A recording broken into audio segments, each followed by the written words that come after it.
Good morning dear students, I am Sakshi. चलिए आज की साइंस की क्लास को स्टार्ट करते हैं। आज हमारा न्यू टॉपिक है सजीवों की विशेषताएं, जिसमें कि हम लोग सजीवों की विशेषताओं के बारे में पढ़ेंगे। तो चलिए इसको स्टार्ट करते हैं। देखिए, हम लोग पृथ्वी पर रहते हैं। पृथ्वी पर अनेक तरह की वस्तुएं पाई जाती हैं जो हमें चारों तरफ से घेरे हुए हैं। कुछ वस्तुएं ऐसी हैं जो गति करती हैं या मतलब कि एक स्थान से दूसरे स्थान पर आ जा सकती हैं। कुछ ऐसी होती हैं जो एक ही जगह स्थिर रहती हैं। हमारे जो दैनिक जीवन में अनेक प्रकार की वस्तुएं पाई जाती हैं, जैसे कि प्राकृतिक वस्तुएं, मानव निर्मित वस्तुएं, सजीव वस्तुएं, निर्जीव वस्तुएं और डेड। तो इसमें कई तरह की हैं। प्राकृतिक वस्तुएं आप लोग जानते ही हैं। प्राकृतिक वस्तुएं क्या होती हैं? जो हमें प्रकृति ने प्रदान की है। देखिए, परिभाषा हमेशा नाम में होती है। जैसे प्राकृतिक, प्राकृतिक का मतलब होता है प्रकृति। तो जो ऐसी वस्तुएं जो हमें प्रकृति ने प्रदान करी हैं, उनको हम लोग क्या बोलते हैं? प्राकृतिक वस्तुएं कहते हैं। जैसे कि हमारे नदी, झील, झरना, तालाब, ये सब क्या है? प्राकृतिक वस्तुएं हैं। नेक्स्ट आता है हमारा मानव निर्मित वस्तुएं। ऐसी वस्तुएं जो मानव ने निर्मित करी, यानी कि मनुष्य द्वारा बनाई गई है, उन्हें हम लोग क्या बोलते हैं? मानव निर्मित वस्तुएं बोलते हैं। और इसके उदाहरण क्या होते हैं? जैसे कि हमारे मेबल, ये फर्नीचर वाला सामान, जो जो चीजें मनुष्य द्वारा बनाई जाती है, वो सारी मानव निर्मित वस्तुएं होती हैं। पर लेकिन हमको इनके बारे में इस चैप्टर में नहीं पढ़ना है। हमें पढ़ना किसके बारे में है? अपनी सजीव वस्तुओं के बारे में पढ़ना है।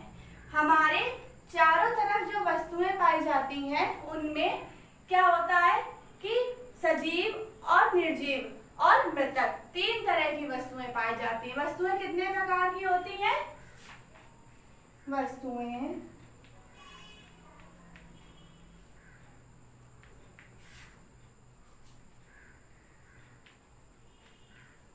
दो प्रकार की होती है। पहला आता है हमारा सजीव वस्तुएं,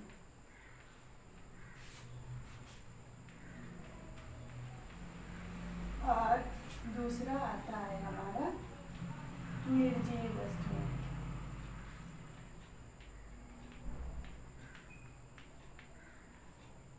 देखिए, वस्तुएं कितने प्रकार की होती हैं? दो प्रकार की होती हैं, सजीव वस्तुएं और निर्जीव वस्तुएं। परंतु इसका एक पार्ट और होता है तीसरा, जिसको कि हम लोग मृतक बोलते हैं, यानी कि डेड। ये आपके कोर्स में नहीं है। ये आप लोगों को सिर्फ इनके बारे में पढ़ना है, इन दोनों के बारे में। और नॉर्मली बुक्स में वस्तुएं केवल दो तरह की दी होती हैं, सजीव वस्तुएं और निर्जीव वस्तुएं। तो चलिए स्टार्ट करते हैं। हमारी फर्स्ट हेडिंग इसमें आएगी सजीव वस्तुएं।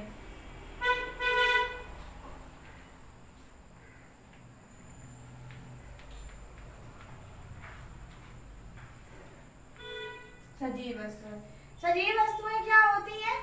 सजीव वस्तुएं वो होती हैं जिनमें जीवन का संचार होता है। क्या होता है? जिनमें जीवन का संचार होता है, ऐसी वस्तुएं सजीव वस्तुएं कहलाती हैं।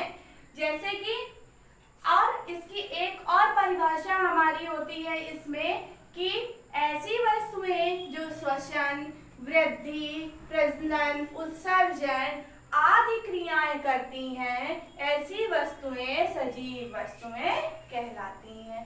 क्या कहलाती हैं? सजीव वस्तुएं कहलाती हैं। जैसे कि हमारे पेड़, पौधे, मनुष्य, जीव जंतु, ये सब क्या है? हमारे सजीव वस्तुएं कहलाते हैं, क्योंकि ये क्या करते हैं? श्वसन क्रिया करते हैं, गति भी करते हैं और उत्सर्जन भी करते हैं। चलिए सजीव वस्तुओं की परिभाषा पहले लिख लेते हैं। ऐसी वस्तुएं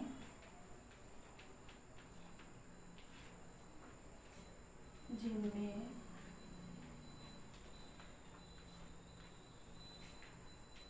जीवन पाया जाता है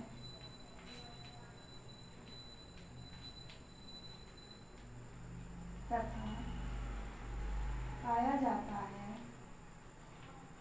सजीव वस्तुएं कहलाती हैं। इसकी सेकंड परिभाषा हमारी होगी अथवा लगा के, ऐसी वस्तुएं जिनमें श्वसन तथा वृद्धि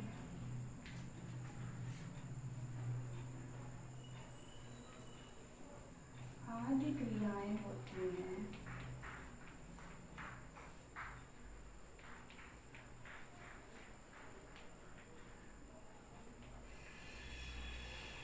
सजीव वस्तुएं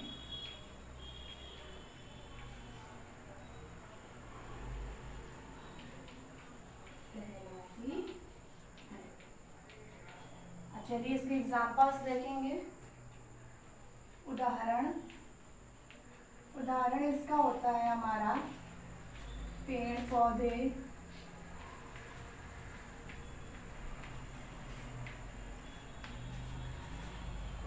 जीव जंतु, मानव। अब नेक्स्ट हमारा आएगा सेकंड पार्ट, इसमें निर्जीव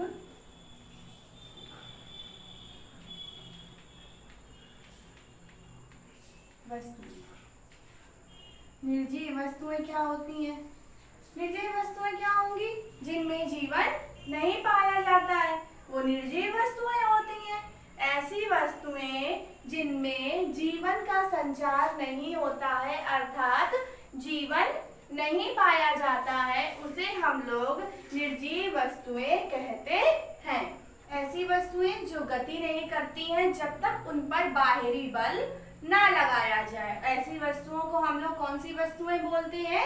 निर्जीव वस्तुएं बोलते हैं। इनमें क्या होता है? श्वसन क्रिया नहीं होती है, आपकी वृद्धि नहीं होगी, विकास नहीं होगा, ये सब चीजें इनमें जो हम सजीव वस्तु में जो क्रियाएं होती वो क्रियाएं इनमें नहीं होती। तो चलिए इसकी डेफिनेशन लिख लेते हैं। ऐसी वस्तुएं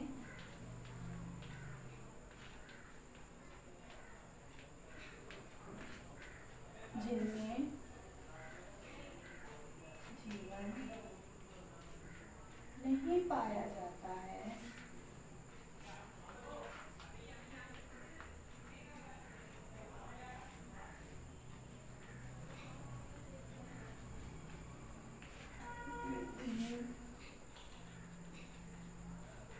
वस्तुएं कहलाती हैं। एक इसकी परिभाषा दूसरी भी मैंने आपको बताई है।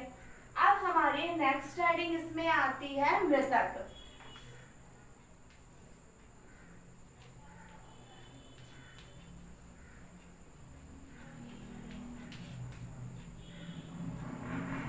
ये जो हेडिंग है मृतक, ये आपके कोर्स में नहीं है। आपके कोर्स में सिर्फ दो तरह की वस्तुएं हैं, सजीव वस्तुएं और निर्जीव वस्तुएं।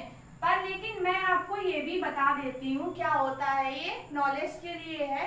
मृतक क्या होता है? हर जीवधारी की एक निश्चित कालावधि होती है जीवन की, जो कि समाप्त होने पर उसकी क्या हो जाती है? मृत्यु हो जाती है।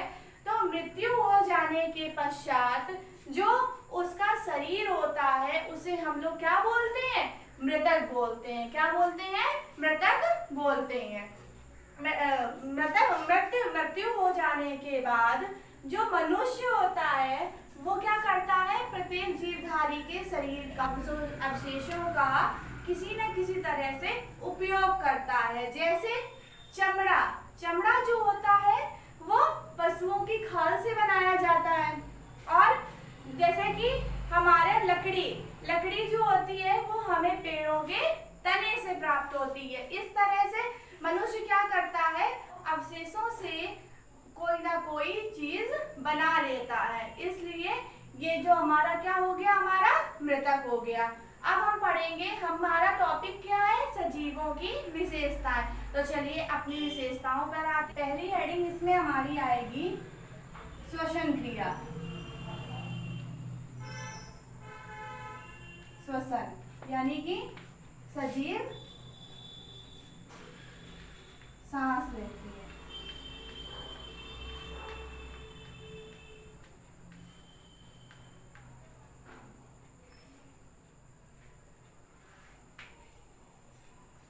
चलिए देखते हैं, प्रत्येक जीवधारी को जीवित रहने के लिए श्वसन क्रिया की आवश्यकता होती है। श्वसन क्रिया करने के लिए हमें किसकी आवश्यकता होती है, वायु की आवश्यकता होती है। और जो वायु होती है ये हमें कहाँ से प्राप्त होती है, हमारे चारों ओर के वातावरण से प्राप्त होती है। क्या हम लोग क्या करते हैं, वायु से हम लोग ऑक्सीजन गैस को ग्रहण कर लेते हैं और यह ऑक्सीजन गैस हमारे फेफड़ों में चली जाती है। इसके बाद जो क्रियाएं होती हैं शरीर के अंदर, उनके पश्चात जो कार्बन डाइऑक्साइड गैस बनती है उसको हम लोग बाहर छोड़ देते हैं। क्या करते हैं, श्वसन क्रिया कर रहे हैं, तो इसमें क्या किया हमने, ऑक्सीजन गैस को ग्रहण कर लिया और कार्बन डाइऑक्साइड को छोड़ दिया। जो ये हमारे पेड़ पौधे होते हैं ये क्या करते हैं, ये जो हम लोग कार्बन डाइऑक्साइड छोड़ देते हैं इसको क्या करते हैं कि वो ग्रहण कर लेते हैं, क्योंकि उनको प्रकाश संश्लेषण की जो प्रक्रिया होती है उसमें कार्बन डाइऑक्साइड गैस की जरूरत होती है, तो वो इसको ग्रहण कर लेते हैं और ग्रहण करने के बाद क्या करते हैं, ऑक्सीजन गैस को बाहर छोड़ देते हैं। इस तरह से क्या होता है कि पौधों एवं जंतुओं में क्या होती है, श्वसन क्रिया होती है। नेक्स्ट हेडिंग हमारी इसमें अब आएगी कि क्या होती है, दूसरी हमारी आएगी गति, यानी कि गति, सजीव गति करते हैं।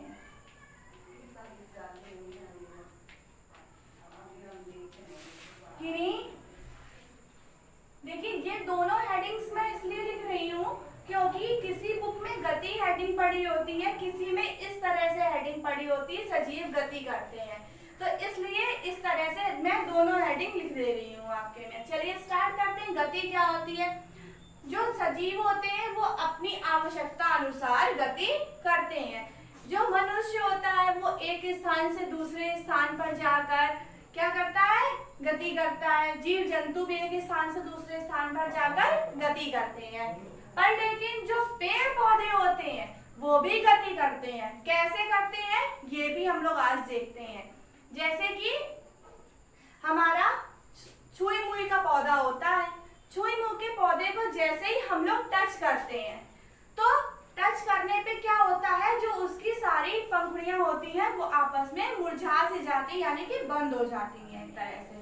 तो छुई मुई के पौधे ने वो गति करी कि वो अपने आप से जैसे ही हमने उसको टच किया तो वो क्या हुआ कि पत्तियां जो होती हैं वो मुरझा गई।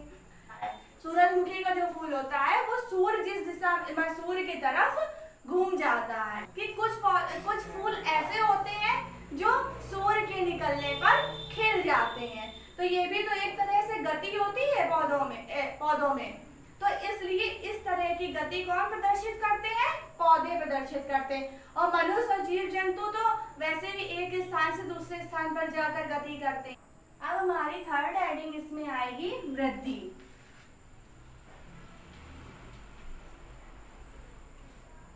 वृद्धि इसमें बुक में दिया होगा आपकी, सजीव भोजन करते हैं।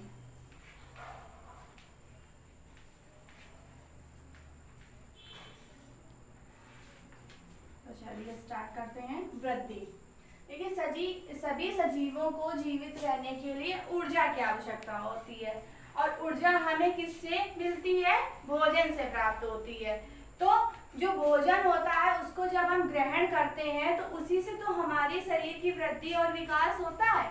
तो होता कैसे है ये भी देखिए।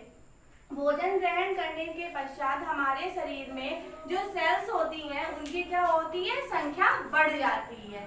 जो संख्या बढ़ती है तो उससे क्या होता है कि हमारे शरीर की वृद्धि होती है। और जो भ्रूणावस्था में जो वृद्धि होती है उसको हम लोग क्या बोलते हैं, विकास बोलते हैं। जैसे कि हमने जीव जंतुओं में तो देख ली किस तरह से वृद्धि होती है। अब हम पौधों में देखते हैं।